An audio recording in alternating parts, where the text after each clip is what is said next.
I am 3+Kei, your favorite social worker. Welcome back.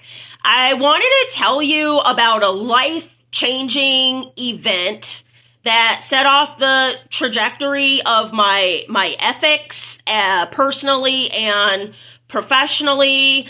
I was in 6th grade and I had a teacher named Miss Byrd who changed my life. She was conducting a mock trial, and the first part of that was for us to write a little paragraph about what role we wanted to play in the trial. So you could be a prosecutor, defense attorney, you could be the criminal, or whoever was on trial, or you could be in the jury. But it was up to you, and then she would make the final decision. I have always been a little headstrong and mischievous, and even though I was a bright child, I never took well to completing homework assignments, really. It just wasn't my thing. So it was time for the class to begin. The class before it, I was like, oh my gosh, I didn't write my paragraph. I wanted to be a lawyer. It was my childhood dream, actually, to go to Yale and be either a lawyer or a bus driver, as kids' thoughts go. However, I didn't have the time to think through my argument to be a lawyer. So I opted to write a frivolously worded paragraph on being a juror. There's 12 spots. So for sure, I was a shoo-in and I would get that role. It was low barrier and it required minimal effort of me, which is why I chose to go that route within, the procrastination that had occurred. So I went to Miss Byrd's class and submitted my paragraph along with everyone else's, and the class went on. We're doing our busy work, and Miss Byrd says, "Lakeitha, I want to speak to you in the hallway."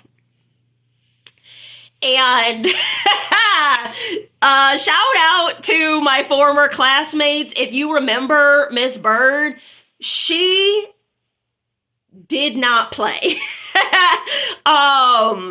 True to this point, I guess kids today know their teachers' first names. My generation, you were shocked and appalled when you found out your teacher's first name.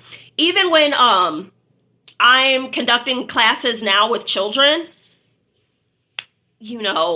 how it goes. I miss Key.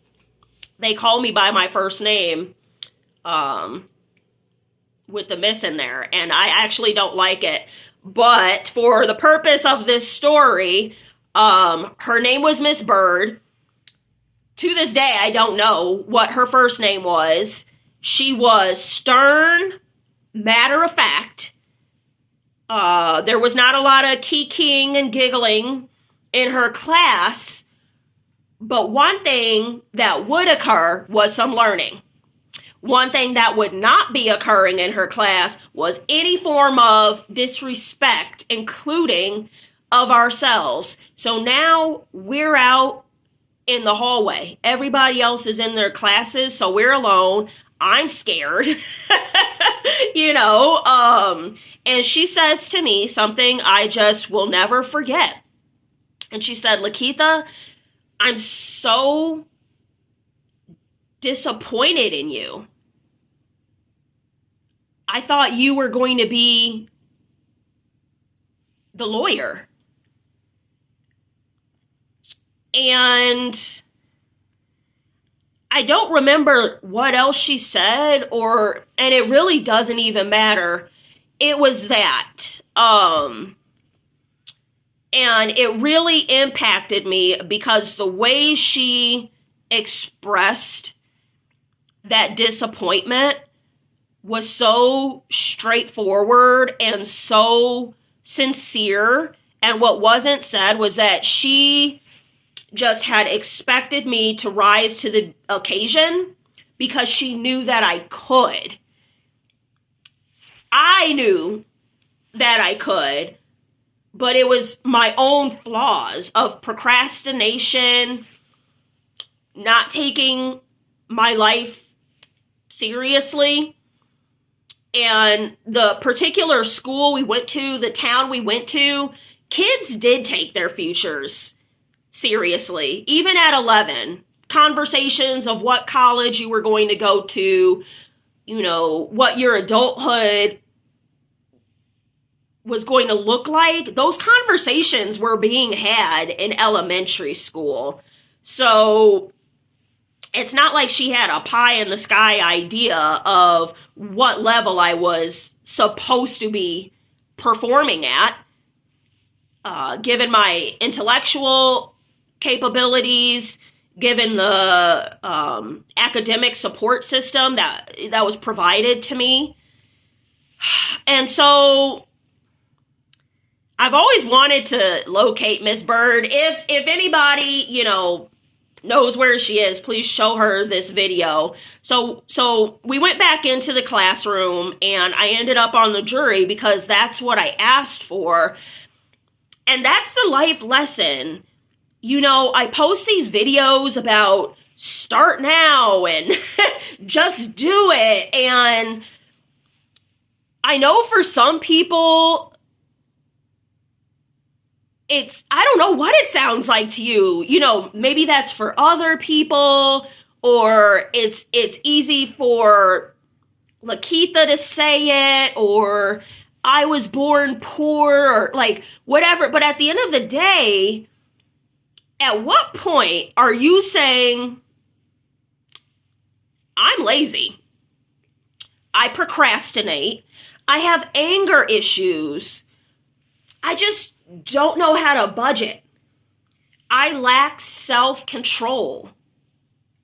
At what point do you say these things without shame or guilt? Just take stock of your limitations, right?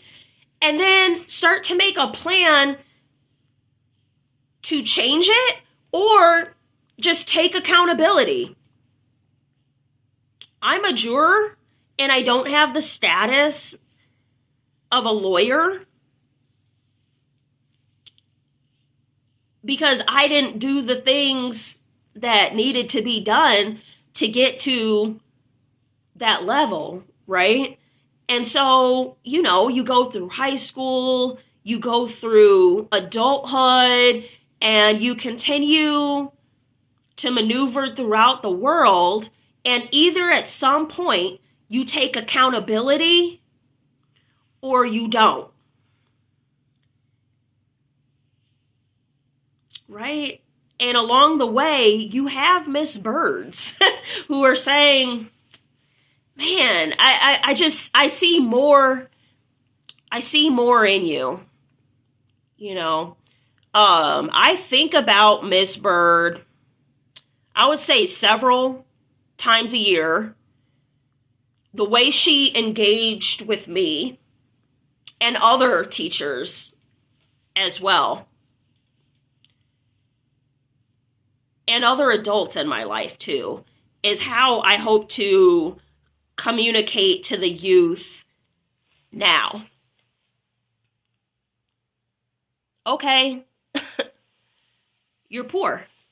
All right, you can't afford a laptop. Okay. Where's the nearest library? Does your school have laptops you can borrow? Or do you have a computer lab? Do you have a neighbor? It's never over, but it really does start with accountability, you know. And if you do feel a little bit of shame, that might be a little good. You could work with that a little bit, you know. But imagine this. If I had gotten mad at Miss Byrd. Some of y'all are mad at Miss Byrd. Why are you mad at Miss Byrd? You know? It's not too late, friend. That's what I want you to know. It's not too late for me. I stay in motion, right? But it hasn't always been this way. At some point I had to say, well, time to go back to school.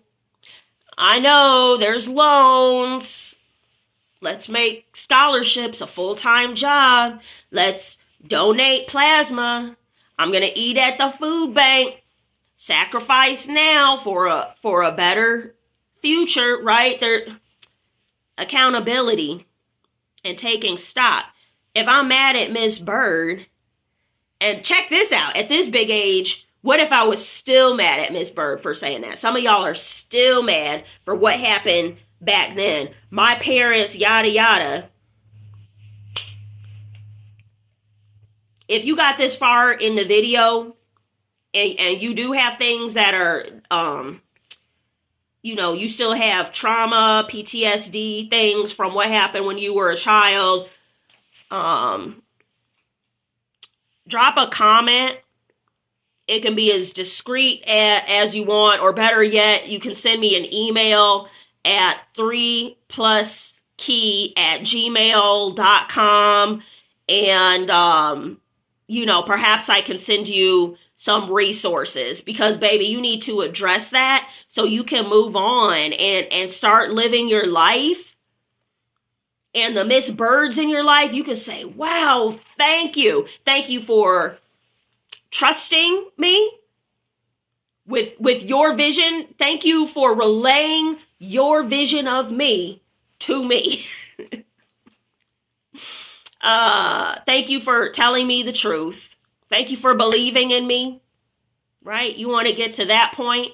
If the Miss Byrd is in the past, I'm gonna let that go.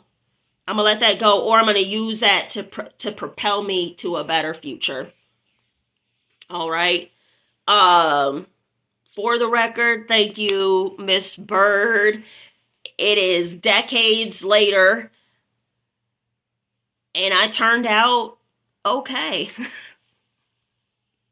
I didn't become the lawyer, but I became a social worker, and I strive to be the Miss Byrd in other people's lives in the form of your favorite social worker.